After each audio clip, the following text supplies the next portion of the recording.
The icy wind howled across the barren landscape as Ethan trudged through the snow, his boots crunching against the frozen ground. He was used to the harshness of this remote colony world, far from the comforts of Earth. Life here was tough, but he had chosen it for its solitude. He liked to keep to himself, working on broken machines and old technology in his isolated workshop. Today, however, something unusual caught his eye. In the distance, smoke rose against the gray sky, a thin, dark column that didn't belong in the frozen wilderness. Curiosity pulled him forward. With his survival pack slung over his shoulder, Ethan adjusted his scarf and headed toward the source. As he neared the crash site, his breath caught in his throat. A sleek alien spacecraft lay crumpled in the snow, its metallic surface scorched and cracked. Sparks flickered from exposed wiring, and the unmistakable scent of burning fuel filled the air. Ethan had seen plenty of wrecked machines in his life, but nothing like this. This was advanced, far beyond human technology. Cautiously, Ethan approached, his eyes scanning the wreckage for signs of life. That's when he saw her. Lying just a few feet from the ship was a figure, barely moving. At first glance, she looked human, but as Ethan got closer, he realized she was anything but. Her skin was a pale blue, smooth and flawless despite the dirt and blood smeared across her face. Silvery white hair spilled over her shoulders, catching the faint light. She wore a suit of battle-scarred armor, and one of her arms hung limp, clearly broken. Ethan hesitated. He had heard stories of aliens, the Dravak, a warlike species feared throughout the galaxy. If she was one of them, helping her could bring danger to the colony. But as he stared down at her fragile form, something stirred inside him. She was alive, but barely. Leaving her here would be a death sentence. "Damn it," he muttered under his breath. He knelt beside her and checked for injuries. A deep gash ran along her side, and her breathing was shallow. She needed medical attention, fast. Ethan reached into his pack, pulling out a portable first aid kit. As he worked, he kept glancing at her face. Despite her alien features, there was a softness to her expression, a vulnerability that tugged at him. Her eyes fluttered open for a moment, revealing irises that shimmered like liquid silver. She looked at him, her gaze filled with confusion and pain. She tried to speak, but the words came out as a weak, unintelligible whisper. "Easy," Ethan said, his voice gentle. "I'm here to help." Her eyes closed again, and she slipped back into unconsciousness. Ethan finished wrapping her wounds as best as he could. Lifting her was no easy task. She was heavier than she looked, likely due to her armor. But Ethan managed to get her over his shoulder. His workshop wasn't far, but every step through the snow felt like a mile with her weight pressing down on him. When he finally reached the small, run-down building he called home, Ethan laid her on his workbench, clearing away tools and spare parts. He grabbed an old blanket and draped it over her. As he worked to stabilize her condition, the reality of what he was doing began to sink in. The colony wouldn't approve of this. If anyone found out, there would be questions, maybe even threats. But Ethan didn't care. Right now, all that mattered was saving her life. As he adjusted the heat in the room to keep her warm, Ethan took a moment to look at her again. Who was she? Why had she crashed here? And more importantly, what would happen when she woke up? He shook his head and got back to work. Whatever the answers were, he knew one thing for certain. His quiet, solitary life had just taken a dangerous turn. Ethan paced back and forth in his dimly lit workshop, his mind racing with questions. The alien woman lay unconscious on the workbench, her breathing shallow but steady. He had done everything he could with his limited medical supplies. Now it was up to her to pull through. He couldn't ignore the gnawing feeling that he had just made the biggest mistake of his life. Word traveled fast in the colony. If anyone discovered her here, it wouldn't take long before fear and suspicion spiraled out of control. The colony leaders were a pragmatic lot, and Ethan knew exactly what they would do if they found out about her. To them, she was a threat, not a person. He glanced at her again. Her face was peaceful now, free of the pain she had been in when he found her. Her pale blue skin seemed almost luminous under the workshop's flickering light. Despite her alien features, there was something hauntingly familiar about her, a quiet strength, even in her vulnerable state. A sudden knock at the workshop door shattered the silence. Ethan froze. His heart pounded in his chest as he debated whether to answer. Whoever it was, they couldn't see her. He grabbed a dirty tarp and draped it over her before cautiously opening the door a crack. Ethan, it was Marcus, one of the colony's scavengers. You've got to see this.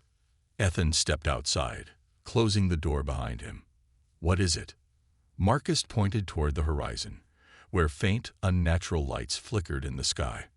Another crash. Some kind of alien ship, just like the one we saw yesterday. The leaders are calling a meeting to figure out what to do. You coming? Ethan shook his head, forcing a casual tone.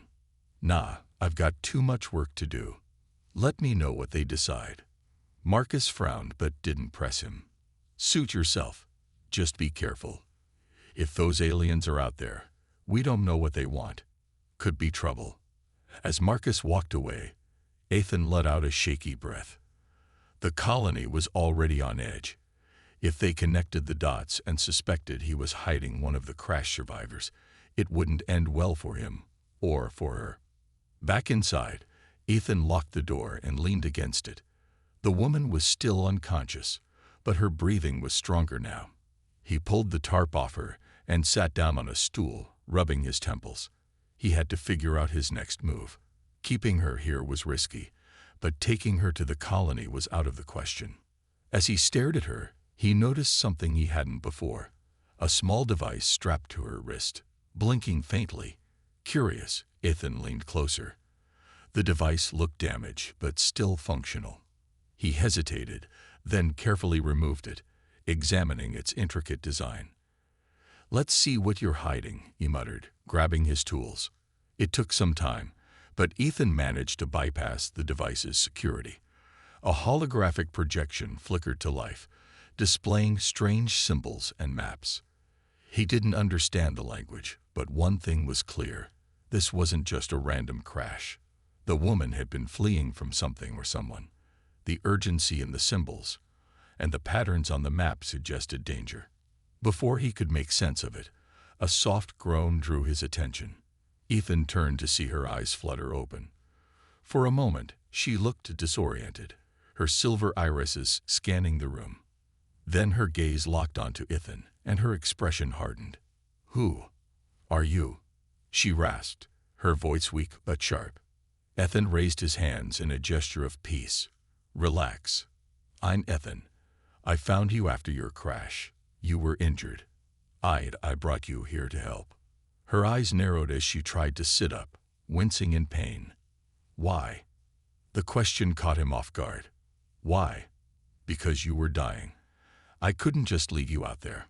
Her expression softened, just a little, as she studied him. Foolish, but brave. Ethan chuckled nervously. Yeah, well, bravery might get me killed if anyone finds out you're here. Her gaze sharpened again, and she glanced toward the device he had been tinkering with. You shouldn't have touched that. Before Ethan could respond, the device emitted a sharp beep. Her expression turned grim. They're coming. Who's coming? Ethan asked, his voice rising in alarm. The ones who want me dead, she said, her tone dark. And if they find me here, they won't spare you. Ethan felt the weight of her words sink in. His quiet, predictable life was officially over. Now he had to make a choice. Run, hide, or fight. Whatever he decided, one thing was clear. This woman's arrival had just changed everything. Ethan tightened his grip on the wrench in his hand, his heart racing as the alien woman's warning echoed in his mind. She was still too weak to stand, but her silver eyes were sharp and alert, scanning every corner of the workshop. Ethan couldn't tell if she was sizing up her surroundings or preparing for a fight. Either way, her intensity made him uneasy. Start talking, Ethan said, breaking the tense silence. Who's after you? And why? The woman leaned back slightly, grimacing as the motion sent a jolt of pain through her side. She hesitated, as if deciding how much to reveal. Finally, she spoke, her voice low and measured. "My name is Zeria," she began. "I was a commander in the Dravik fleet. My people sent me to fight a war against the Xenarch, an AI species bent on consuming organic life. But not everything was as it seemed." Ethan frowned, setting the wrench down. "What do you mean?" Zeria's gaze darkened. "The Dravik Council lied to us. They said we were fighting for survival. But in truth, they were using us, sacrificing lives to gain control over Xenarch technology. When I discovered this, I refused to follow their orders." "So they turned on you," Ethan guessed. She nodded, a flicker of pain crossing her face, not from her injuries, but from the memory. "I became a traitor in their eyes. They sent assassins after me, forcing me to flee. My ship was shot down as I tried to escape. That's how I ended up here." Ethan let out a low whistle, rubbing the back of his neck. "So you're telling me you've got a whole fleet of angry Dravak soldiers hunting you down, and now they might come here?" Zeria didn't flinch at his blunt tone. "If they find me, they'll destroy everything in their path. They won't leave witnesses." Ethan's stomach sank. The colony wasn't equipped to handle anything close to a Dravik attack. Their defenses were outdated, their leaders more interested in maintaining order than preparing for war. And here he was, harboring the very person who could bring that destruction to their doorstep. "Why should I believe you?" Ethan asked, crossing his arms. "For all I know, you could be lying to save your own skin." Zeria's eyes met his, unwavering. "You don't have to believe me. But ask yourself this, if I meant you harm, why would I tell you the truth?" Ethan hated that she had a point. He sighed, dragging a hand through his hair. "All right, let's say I believe you. What's the plan? I can't hide you here forever. And if the colony finds out, we're both done for."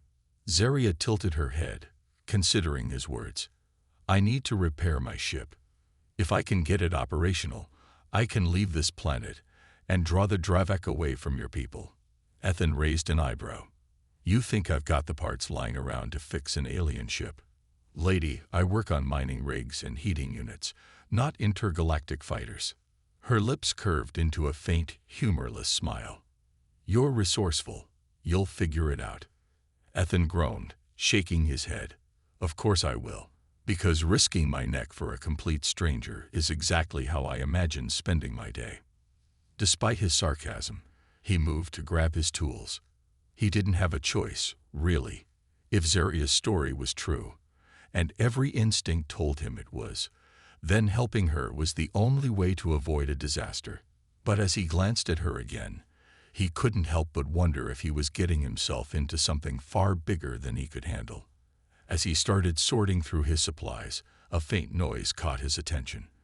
It was distant but distinct, the low hum of engines, growing louder by the second. Zeria stiffened. "They found me." Ethan's blood ran cold. He grabbed a rifle from the corner of the room, his hands trembling. "How many?" Zeria closed her eyes, listening. "2 ships, scouts, most likely. They'll send a signal if they don't find me quickly." Ethan swallowed hard, gripping the rifle tighter. "Then we'd better make sure they don't." Zeria looked at him, her expression unreadable. For the first time, there was something close to gratitude in her eyes. "You're risking everything for me. Why?" Ethan forced a smirk, trying to mask his fear. "Guess I'm just a sucker for bad decisions." As the hum of engines grew closer, Ethan knew there was no turning back. Whatever happened next, his life was about to change forever. The sound of engines roared louder, a low, ominous hum that sent chills down Ethan's spine. Outside the workshop, the snowstorm had picked up, swirling white flakes into a chaotic frenzy. But even the storm couldn't hide the approaching ships. Zeria sat upright now, her silver eyes sharp and calculating despite the pain she was clearly in. "They'll scan the area first," Zeria said, her voice calm but firm. "If they detect anything unusual, they'll land and investigate. We don't have much time." Ethan looked at her, then at the shipwreck he had tried to hide earlier. It was barely covered by snow and scrap metal, and the heat signatures from the crash would still be fresh. Unusual? You mean like a half-burned alien fighter sitting in the middle of nowhere? Zaria's lips tightened into a grim line. Exactly. Ethan grabbed his thick jacket and rifle, pulling the straps tight across his chest. All right, we'll deal with it. But if we don't make it out of this alive, I'm officially blaming you. Her lips twitched in what might have been the faintest attempt at a smile. I've faced worse odds. Ethan didn't bother responding. He grabbed a portable heat suppressor from his workshop shelves, a device he'd rigged together years ago to hide mining equipment from predators. It wasn't meant for something as big as a spacecraft, but it was all they had. Outside, the wind slapped his face like icy knives as he pushed through the blizzard. Zaria followed closely, her movements slower but steady. Despite her injuries, she carried herself with a soldier's resolve, her hand gripping the hilt of a curved blade that she'd salvaged from her gear. The wreckage loomed ahead, jagged and blackened against the white snow. Ethan wasted no time planting the suppressor in the ground and activating it. The small device hummed, sending out a pulse that began to dull the ship's heat signature. It won't last long, Ethan said. Maybe 10 minutes if we're lucky. Zaria crouched beside him, scanning the skies. 10 minutes might be enough. If they don't find anything, they'll move on. But Ethan wasn't so sure. He could hear the engines circling above, their tones shifting as the ships adjusted their positions. The scouts were thorough, and they weren't leaving without answers. Suddenly, a beam of light pierced through the snowstorm, sweeping across the landscape. Ethan ducked instinctively, pulling Zaria down with him. They're scanning for movement, Zaria whispered. Ethan's mind raced. If the light caught them, it wouldn't matter that the suppressor was working. The Dravak scouts would see them instantly. Stay low, Ethan muttered. The beam swept closer, its bright arc illuminating the snow. Ethan could feel his heart pounding as the light passed just feet from where they crouched. He held his breath, willing himself to be invisible. Then, mercifully, the light moved away, shifting back toward the wreckage. They're suspicious, Zaria said, her voice tight. We need a distraction. Ethan looked at her like she'd just suggested jumping off a cliff. A distraction? Like what? I don't exactly have fireworks lying around. Zaria smirked faintly, despite the tension. You're human. Aren't you supposed to be creative? Ethan shot her a look but didn't argue. He rummaged through his pack, pulling out a small experimental device he'd been working on. A noise emitter, originally designed to scare off wildlife. It could mimic any sound he programmed. Setting the emitter a few yards away, Ethan activated it. Moments later, the sound of an engine roaring to life filled the air, loud and clear, as though another ship were powering up. The Dravak scouts reacted instantly. The beam of light swung toward the noise, and the ships began to shift their positions. Go, Ethan hissed, grabbing Zaria's arm and pulling her back toward the workshop. They ran, the snow crunching beneath their boots. Ethan's lungs burned from the cold air, but he didn't dare slow down. The emitter wouldn't fool the scouts for long. When they finally stumbled back into the workshop, Ethan slammed the door shut and bolted it. He leaned against the wall, panting. That was insane, he said, his voice shaky. Zaria, still catching her breath, gave him a sharp nod. But it worked. For now. Outside, the sound of engines began to fade, signaling the scouts' retreat. But Ethan knew this wasn't over. They might have bought themselves a little time, but the Dravak weren't going to stop hunting her. As Ethan looked at Zaria, her determined expression lit by the dim workshop lights, he realized something else. He wasn't just fighting for survival anymore. He was in this, for better or worse. The storm outside had eased, leaving behind a heavy silence that pressed down on Ethan's workshop. Inside, Ethan and Zaria sat across from each other, the tension from their narrow escape still lingering in the air. Ethan rubbed his hands together, trying to warm them, while Zaria leaned against the wall, her silver eyes closed. You're lucky I'm stubborn, Ethan muttered, breaking the silence. Most people would have handed you over and washed their hands of this mess. Zaria opened her eyes and fixed him with a steady gaze. Most people are afraid of what they don't understand. Ethan frowned but didn't argue. She wasn't wrong. Fear had a way of controlling people, especially in the colony, where survival always came first. Yet here he was, risking everything for someone he barely knew. "Why did you do it?" Zaria asked suddenly. Her tone was curious, not accusatory. "Why save me when you knew the danger?" Ethan hesitated. He wasn't sure he had a clear answer himself. "I guess," he began, searching for the right words. "I've seen too much loss. Too many people left behind because it was easier or safer. I couldn't do that to you." Zaria tilted her head slightly, as if trying to understand his perspective. "Your actions are unusual. Among my people, mercy is often seen as weakness." "Well," Ethan said, smirking faintly, "maybe your people could learn a thing or two from us." Zaria's lips curved into the slightest smile, though it quickly faded. "It's not weakness to care, but it's a luxury I've rarely seen in the galaxy." Ethan felt a pang of sympathy for her. He could see the weight of her experiences in her expression. The battles, the betrayals, the isolation. For a moment, he forgot she was an alien fugitive and saw her simply as someone who had suffered too much. "What's it like?" Ethan asked, leaning forward. "Your home, I mean. The Dravak world." Zaria's gaze softened as she thought about her answer. "It's beautiful," she said quietly. "Tall spires that pierce the clouds, oceans that shimmer under twin suns. But it's a harsh beauty. Everything on Dravak is designed for survival. There's no room for weakness, no time for rest. Even as a child, you're taught to fight, to conquer, to win." Ethan shook his head. "Sounds exhausting." "It is," Zaria admitted, "but it's all I knew. Until I saw how far my people were willing to go, to sacrifice even their own, just for power." Her voice hardened. "I couldn't be a part of that anymore."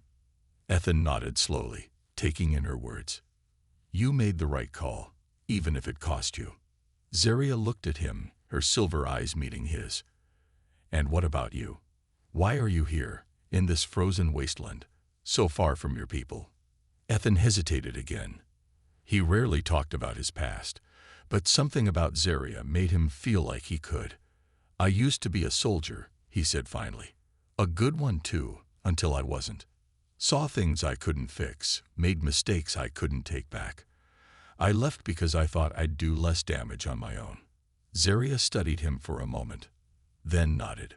"So we're both outcasts in our own way." "Guess so," Ethan said with a faint smile.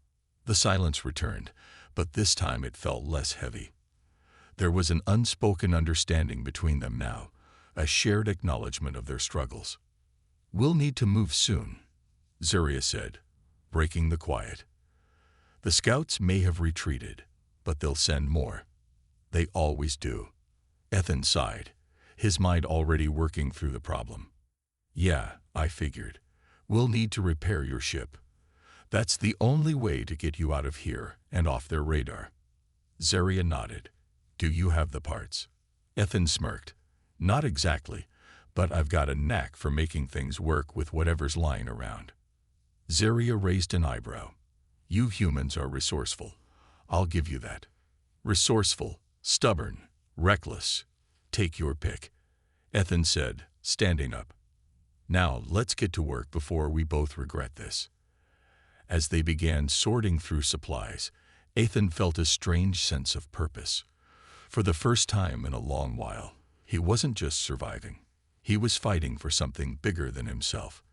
And as he caught Zaria's determined gaze, he realized he wasn't fighting alone. The workshop was alive with the hum of activity.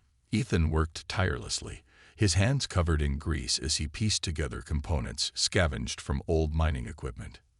Zaria, though still recovering, assisted him with precise instructions on how to adapt the human-made parts to her ship's alien systems. Despite their differences, they had fallen into an easy rhythm, their shared goal keeping them focused. "We'll need to test the power core," Zeria said, inspecting a circuit board Ethan had just modified. Her voice was steady, but there was an edge of urgency. If it overloads, the entire ship could be useless. Ethan wiped the sweat from his brow. "No pressure, right?" Zeria gave him a faint smirk, but didn't reply. Her sharp eyes scanned the workbench, double-checking every detail. Ethan had come to admire her calm under pressure. She wasn't just a warrior. She was intelligent, methodical, and fiercely determined. As they worked, a loud knock on the workshop door shattered their concentration. Ethan froze, his heart pounding. "Ethan," a voice called from outside. It was Marcus, the scavenger who had visited before. "Open up. It's important." Ethan exchanged a wary glance with Zeria. She nodded, her hand moving instinctively to the hilt of her blade. Ethan approached the door, forcing a casual tone. "What is it, Marcus?" "You're in trouble, man. The colony leaders know something's up. They've called a meeting about you," Marcus said, his voice low. "Rumor is they think you're hiding something, or someone." Ethan's stomach twisted. He cracked the door open just enough to see Marcus's face. "What makes them think that?" Marcus shifted uncomfortably. "You've been acting strange, disappearing for hours. And well, I might have said something about you working on something big. I didn't think they'd take it this far." Ethan cursed under his breath. "You told them?" "I didn't know they'd turn on you like this." Marcus protested. "Look, I came to warn you. They're planning to search your workshop. If they find anything, you're done." Ethan shut the door without another word. His mind raced as he turned back to Zeria. "We've got a problem. They're coming for us." Zeria's expression hardened. "How much time do we have?" "Not enough," Ethan said, pacing. "If they see you or your ship, it's over. They'll hand you over to the Dravak. No questions asked." Zeria stood, wincing slightly from the effort. "Then we'll have to leave. Now." Ethan shook his head. "Your ship isn't ready yet. If we try to fly it now, it'll fall apart before we even leave the atmosphere." Zeria's jaw tightened, but she didn't argue. "Then we fight." Ethan sighed, rubbing his temples. "These people aren't soldiers, Zeria. They're just scared. Fighting them isn't the answer." A tense silence fell between them.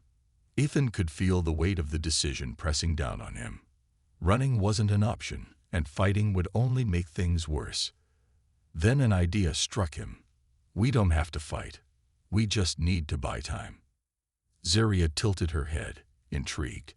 "What are you thinking?" Ethan grabbed a crate of old signal jammers he had been tinkering with.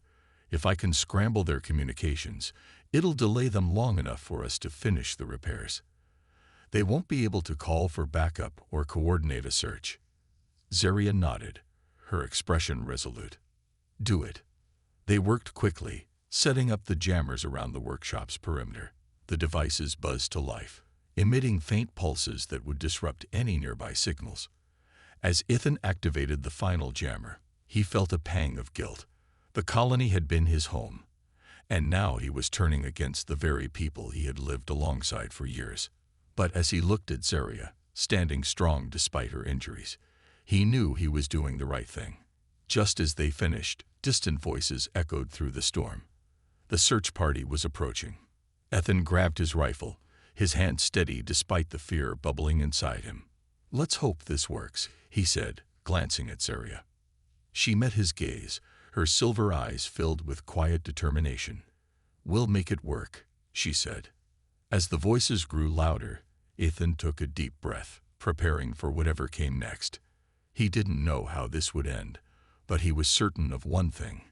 He wouldn't let Zeria face it alone. The distant voices grew louder, their tone sharper as the search party approached the workshop. Ethan peeked through a small crack in the boarded-up window. A group of armed colonists, led by the grim-faced Administrator Cole, was making their way through the snowstorm. "They'll break in soon," Ethan whispered to Zeria, who stood beside him, clutching her blade. Her injuries hadn't fully healed, but she refused to show any sign of weakness. "They're scared," Zeria said, her voice steady. "Scared people do foolish things." Ethan grimaced, "And I'm about to add to that. Let's hope this works." He stepped to the center of the workshop, where he had set up an old transmitter. With a deep breath, he powered it on, sending a wideband signal that would disrupt the colony's communications. The signal wasn't just a jamming frequency, it was a warning. "This is Ethan Carter," he said, his voice firm. "Before you take another step, know this. If you harm me or my guest, you'll bring a war to our doorstep. The Dravak are already looking for her, and if they find out you've interfered, they won't spare anyone." Outside, the search party stopped. Ethan could see the hesitation in their movements through the window. "Guest?" Cole's voice boomed. "What are you hiding, Carter? Don't make this harder than it has to be." Ethan glanced at Zeria, who nodded subtly. He took a deep breath and opened the door, stepping out into the freezing air. The sight of rifles pointed at him made his chest tighten, but he forced himself to stay calm. "I'm protecting someone who doesn't deserve to be hunted," Ethan said. "And if you're smart, you'll listen to me before this colony ends up as a battlefield." Cole stepped forward, his expression hard. "You're endangering all of us, Ethan. Whatever you're hiding, it's not worth the risk." Ethan shook his head. "It's too late for that. The Dravak are already looking for her, but she's not your enemy. If you hand her over, you'll be giving them an excuse to destroy this colony. We need to work together." The colonists murmured among themselves, uncertainty spreading like wildfire. "And why should we believe you?" Cole demanded. Before Ethan could answer, Zeria stepped into the doorway. The sight of her, a tall, pale blue figure with silver hair and piercing eyes, made the colonists gasp and raise their weapons. "Because I'm telling the truth," Zeria said, her voice calm but commanding. "Your humans saved me when my own people turned against me. I have no intention of harming you, but if the Dravak find me, they won't stop with me. They'll see you as a threat simply for helping." Cole's hand tightened on his rifle, his face a mix of fear and suspicion. "And why should we trust you? You're one of them." "I was," Zeria said, "but not anymore. I fought against a greater enemy, an AI species called the Xenarch. My people used us as pawns in their war. I refused to be part of their lies, and now they want me dead. Your friend here gave me a chance to survive, and I'm asking you to do the same." The silence that followed was heavy, broken only by the howling wind. Ethan stepped closer. "If we work together, we can repair her ship and get her off this planet before the Dravak find us. But if you fight her, or me, you'll doom us all." Cole studied them both, his jaw tight. Finally, he lowered his weapon. "If what you're saying is true, then we don't have much choice. But you'd better be right, Carter. One wrong move, and this whole colony will pay the price." Ethan nodded. "Then let's not waste time." The colonists reluctantly agreed to help, gathering supplies and reinforcing the workshop. As they worked, a sense of uneasy cooperation settled over the group. Zeria pulled Ethan aside as the colonists labored. "You took a risk trusting them." Ethan shrugged. "What can I say? I'm an optimist." Zeria's lips twitched into a faint smile. "Foolish, but brave." For the first time, Ethan felt a flicker of hope. Maybe, just maybe, they had a chance. But as he looked toward the horizon, where the faint glow of Dravak ships still lingered, he knew the real fight was yet to come. The low rumble of Dravak ships echoed across the snowy plains, a haunting sound that sent chills through the gathered colonists. Ethan stood outside the workshop, his breath visible in the freezing air. Beside him, Zeria tightened the straps on her armor, her expression unreadable. Behind them, the colonists worked quickly, setting up makeshift defenses around the area. "They're getting closer," Ethan said, scanning the horizon. "How many do you think?" Zeria closed her eyes briefly, listening to the distant vibrations. 3 ships, small, but heavily armed.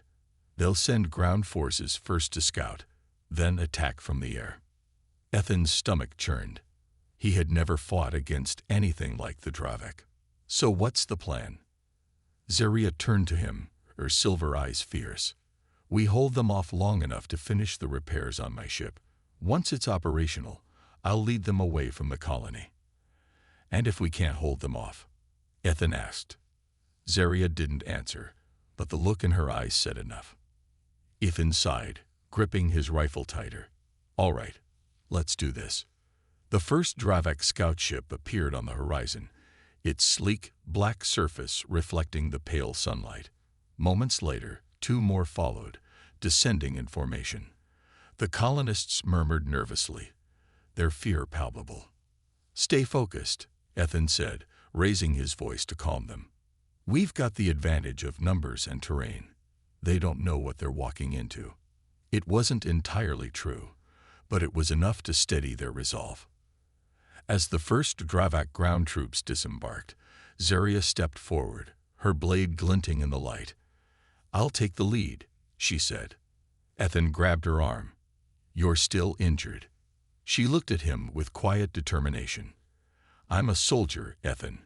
This is what I was trained for. Before he could argue, she was already moving, her figure a blur against the snow. The battle began with a burst of energy weapons, the Dravek troops advancing with precision. But Zeria was faster. She darted between them, her blade cutting through their defenses with lethal efficiency. The colonists, inspired by her fearlessness, opened fire from their fortified positions, creating a wall of resistance. Ethan stayed close to the workshop, his rifle aimed at the advancing troops. He wasn't a soldier anymore, but the instincts he thought he had left behind came rushing back. Each shot he fired was deliberate, protecting the colonists and buying Zeria time. Inside the workshop, a small team of colonists worked frantically to complete the ship repairs. Sparks flew as they welded panels and reconnected circuits, their hands trembling with urgency. How much longer? Ethan shouted over the chaos. 10 minutes, maybe less. One of the mechanics called back. We don't have 10 minutes, Ethan muttered, firing another shot. The Dravek reinforcements arrived faster than expected. A second wave of troops descended from the ships, their weapons glowing ominously. Zeria was beginning to slow, the strain of her injuries catching up with her. Ethan noticed immediately. Zeria, fall back. She hesitated but retreated toward the workshop, her movements less agile than before. The Dravek troops pressed forward, their discipline and firepower threatening to overwhelm the defenders. Ethan's heart pounded as he weighed their options. If they didn't hold the line, the colony, and everyone in it, would fall. Just as it seemed the Dravek were gaining the upper hand, a deafening roar filled the air. Zeria's ship powered up, its engines blazing with energy. The colonists cheered as the ship's weapon systems activated, firing a volley that forced the Dravek to retreat momentarily. Zeria climbed into the cockpit, her movements deliberate despite her injuries. Ethan ran to her side, gripping the edge of the ship. You can't do this alone, he said. She looked down at him, her expression softening. I have to. If I stay, they'll keep coming. Ethan swallowed hard. Then come back. Promise me you'll come back. Zeria's lips twitched into a faint smile. Humans, always so hopeful. With that, the ship lifted off, its powerful engines kicking up a storm of snow. Zeria steered it toward the approaching Dravek ships, drawing their attention away from the colony. Ethan watched as her ship disappeared into the sky, pursued by the enemy. The battlefield fell silent, the remaining Dravek troops retreating without their air support. The colonists began to emerge from their positions, their expressions a mix of relief and exhaustion. But Ethan couldn't shake the hollow feeling in his chest. Zeria was out there, fighting a battle she might not survive. As the snow settled around him, Ethan turned back to the workshop, his mind already racing with plans. If Zeria had taught him anything, it was that survival wasn't just about staying alive. It was about fighting for what mattered. And he wasn't done fighting yet. The snowstorm had passed, leaving the colony eerily quiet. Ethan stood outside the workshop, staring at the horizon where Zaria's ship had vanished hours earlier. The battlefield around him was littered with the remnants of the fight: scorched snow, broken weapons, and the faint smell of smoke still lingering in the air. The colonists were busy cleaning up, their relief tempered by uncertainty. They had survived, but the question remained: would the Dravak return? Ethan's chest felt heavy as he thought of Zaria.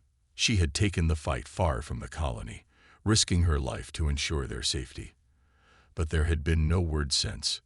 No signal, no sign. "You think she'll make it?" Marcus asked, stepping up beside him. Ethan glanced at him, then back at the sky. "She's tougher than anyone I've ever met. If anyone can, it's her."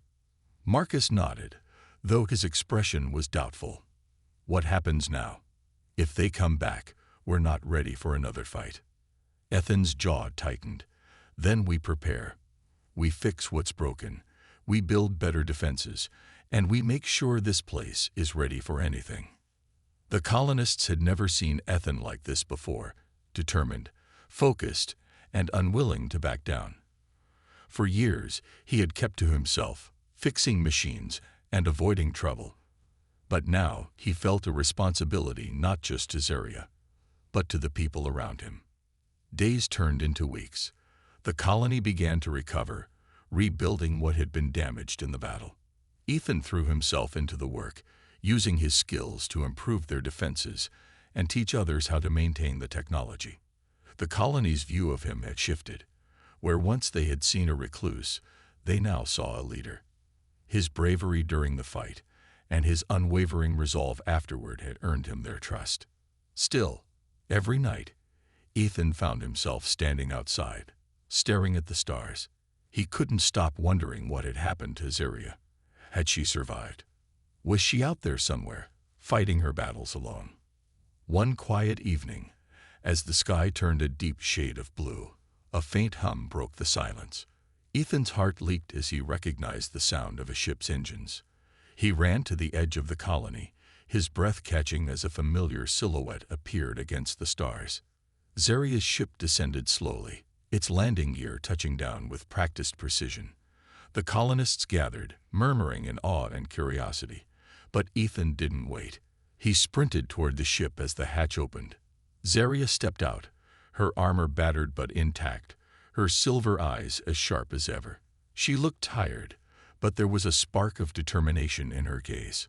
"You're alive," Ethan said, his voice filled with relief. She smirked faintly. "You sound surprised." Ethan shook his head. "Not surprised, just glad." The colonists watched from a distance, unsure of how to react. Zaria's presence still unnerved them, but they couldn't deny the respect they felt for her sacrifice. "What happened out there?" Ethan asked. "I led them away," Zaria said simply. "Destroyed 2 of their ships before they pulled back. They won't bother this colony again. Not for a long time." Ethan studied her face, searching for any sign of what she wasn't saying. He could see the weight of her decisions, the cost of her actions. "You didn't have to come back," he said. Zaria tilted her head, her expression softening. "You saved me. You fought for me when no one else would. I owed you more than my thanks." Ethan smiled. "Well, consider us even." Over the following days, Zaria became a quiet presence in the colony. While she didn't interact much with the others, she worked alongside Ethan, helping him fortify the defenses and sharing her knowledge of Dravak technology. The colonists slowly warmed to her, their fear giving way to curiosity and eventually respect. Zaria, in turn, began to understand what Ethan had meant about humanity's ability to care and protect even when it wasn't the easiest path.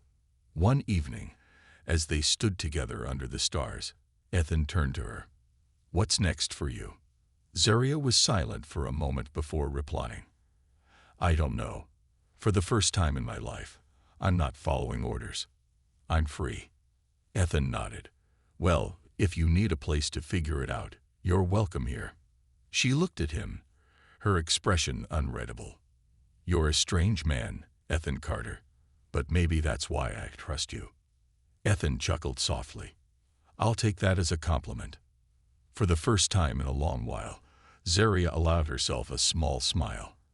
As they stood side by side, the stars above seemed a little brighter, and the future, uncertain as it was, didn't seem so daunting anymore.